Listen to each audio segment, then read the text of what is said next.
Hello everyone, কেমন আছো তোমরা সবাই? আশা করছি সবাই খুব ভালো আছো। সো অনেকে আমাকে রিকোয়েস্ট করছো যে স্যার এনটিপিসি এক্সাম, এই এনটিপিসি এক্সাম কবে নাগাদ হতে পারে? কারণ form fill up already complete হয়ে গেছে। সো এনটিপিসি এক্সাম ডেট নিয়ে একটা কনফিউশন কিন্তু রয়েছে। সো আজকের এই ভিডিওতে আমি ডিটেইলসে তোমাদের সঙ্গে ডিসকাস করব যে এনটিপিসি এক্সাম কবে নাগাদ হতে পারে। দেখো, বেসিক্যালি এনটিপিসি এক্সামের জন্য নাম্বার অফ স্টুডেন্ট যারা অ্যাপ্লিকেশন করেছে তাদের সংখ্যা কিন্তু অনেকটাই বেশি।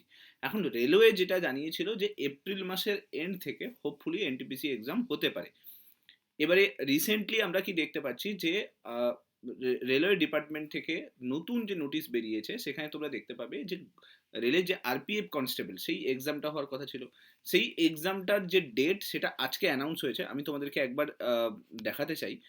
যে ডেটটা অ্যানাউন্স হয়েছে সেখানে দেখতেই পাচ্ছ RPF constable exam date 2025, second March থেকে 20 মার্চ পর্যন্ত এই এক্সামটা হবে। যার বলতে পারো যে টোটাল ভ্যাকেন্সি ছিল 4208খানা ভ্যাকেন্সি। তো সেকেন্ড মার্চ থেকে 20 মার্চ পর্যন্ত আরপিএফ কনস্টেবলের এক্সাম হচ্ছে। এবার যদি দেখি তাহলে মার্চ মাসের পুরোটাই চলে যাবে কনস্টেবলের এক্সাম কন্ডাক্ট করতে। এবার মার্চ মাসের পরে যে ডেটটা পড়ে থাকছে তাহলে এপ্রিল আর মে।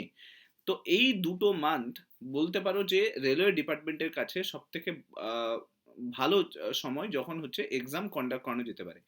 তবে যেটা মনে হচ্ছে যে নতুন করে অ্যাপ্লিকেশন স্টেটাস কমপ্লিট করা, দেন সমস্ত স্টুডেন্টের অ্যাডমিট কার্ড রিলিজ করা, এই সমস্ত করতে করতে মিনিমাম 15 to 20 ডেজ লেগে যাবে। তার মানে হিসেব অনুযায়ী এপ্রিল মাসের 20 তারিখের পর থেকেই কিন্তু এক্সাম হওয়ার চান্স আছে। এবার যেটা এক্সপেক্ট করছি যে মে মাসের ফার্স্ট উইক থেকে হোপফুলি এনটিপিসি এক্সামের একটা ডেট খুব তাড়াতাড়ি রেল থেকে অ্যানাউন্স হয়ে যাবে।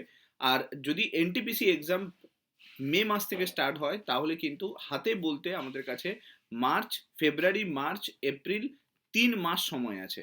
সো 3 মাসে খুব ভালো করে রিভাইজ করো, সাবজেক্টগুলোকে দেখো। রাত 10টার সময় ইউটিউব সেশন হচ্ছে, সেই ক্লাসগুলোকেও ফোকাস করতে পারো যেখানে তোমাদের রেলের প্রিভিয়াস ইয়ারগুলো আমি ভালো করে করাচ্ছি। এবং তার সঙ্গে সঙ্গে সব থেকে বেস্ট ইম্পর্টেন্ট জিনিস সেটা হলো যে যতটা সম্ভব মক টেস্ট প্র্যাকটিস করো এবং এমসিকিউ প্র্যাকটিস করো, পিওয়াই কিউ ভালো করে প্র্যাকটিস করো। ডেসক্রিপশন বক্সে জিএস ফোরাম অ্যাপ পেয়ে যাবে। অ্যাপে কিন্তু রেলের একটা কমপ্লিট ব্যাচ চলছে, এনটিপিসির ব্যাচ। সেই ব্যাচটাও তোমরা চাইলে দেখতে পারো।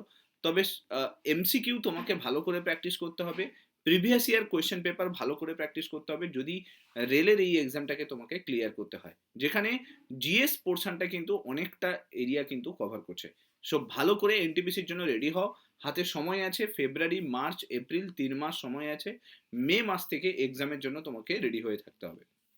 সো হোপফুলি ডিটেলসে তোমাদেরকে বোঝাতে পারলাম যে কবে নাগাদ এনটিপিসি এক্সাম হওয়ার চান্স রয়েছে। এখন গ্রুপ ডির ফর্ম ফিল আপ চলছে, তোমরা গ্রুপ ডির ফর্ম ফিল আপ কিন্তু দেখে নিও। এই রিলেটেড একটা ডেডিকেটেড ভিডিও আসবে যে গ্রুপ ডিতে কোন জোন বেস্ট হবে, কোন জোনে ভ্যাকেন্সি বেশি রয়েছে, সেই রিলেটেড ভিডিও আমি পরবর্তীকালে তোমাদের সঙ্গে শেয়ার করব। সো ভিডিওটা ভালো লাগলে লাইক করে দিও, চ্যানেলটাতে নতুন হয়ে থাকলে সাবস্ক্রাইব করে নিও। আর এরকম ভিডিও দেখার জন্য চ্যানেলটার সঙ্গে জুড়ে থাকতে ভুলো না। Thank you so much. Next video তোমার সঙ্গে আবার দেখা হচ্ছে। Till then, bye by.